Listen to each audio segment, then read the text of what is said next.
Hello everybody, I hope you all had a lovely weekend. Today is Sunday and I'm going to read you The Lonely Giraffe by Peter Blight and Michael Terry.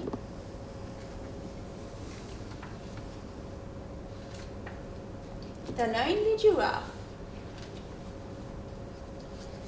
The jungle animals were really quite a friendly bunch. Every day the cockatoos were first to shake their feathers and wake up the other animals. The elephants would trumpet, "Good morning," and the snakes would hiss, "Hello." Even the grumpy lion managed a friendly growl.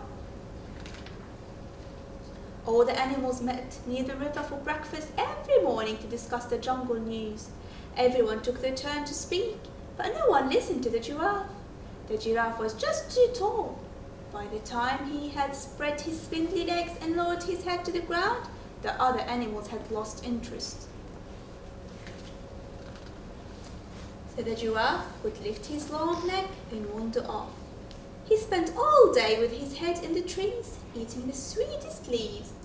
He didn't realize that the birds and the monkeys that lived in the trees were frightened of his large head suddenly appearing in the treetops, or that the small animals on the ground ran away because they were scared of being trodden on. In the end, the lonely giraffe didn't bother trying to speak to anyone. He moved from tree to tree munching on the leaves, and the jungle creatures went on avoiding him. That was how it went for the whole of the long dry summer. When the rainy season came, the large animals headed for the high ground. The small creatures sheltered in the bushes near the river, and the monkeys took cover in the trees. The rain poured down for days. The jungle animals became frightened that the river would burst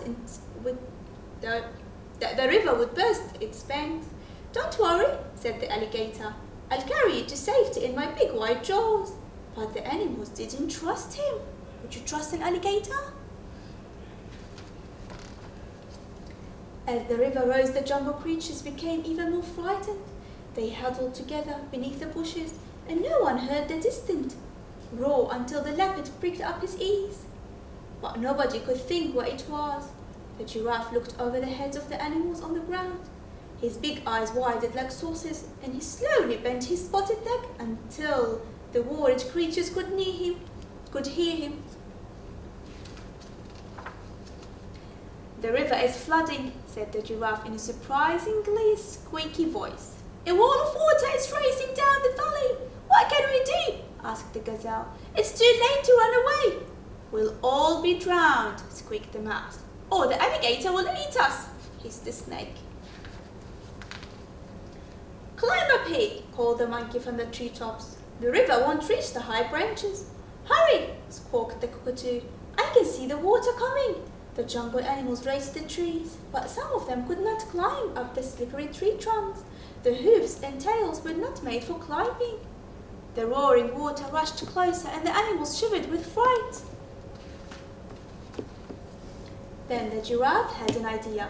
He bent his knees and spoke to the animals. "Climb onto my back," he squeaked in his high voice. "The water's almost here." The river was lapping around the creatures. The monkey jumped up the giraffe's neck and called to the others. The hairy warthog was next to carefully climb on. One by one, the animals helped each other to safety. Then the giraffe straightened his knees as the water flooded the jungle. He stretched up his long neck, and the last few animals hurried into the branches, held by the chattering monkeys. The water washed around the giraffe's strong legs and sprayed the animals in the trees. Then the river rushed on. The water slowly sank back to the ground, and the sun came out from behind the clouds. The giraffe poked his head up into the high branches, and the animal slid down his back to the damp earth. From that day on, the giraffe was never lonely again. The jungle animals would wait for the giraffe to lower his head and join in the conversation. The birds and monkeys in the trees were no longer afraid of the giraffe's big head. The cockatoos would find the sweetest leaves for the brave giraffe.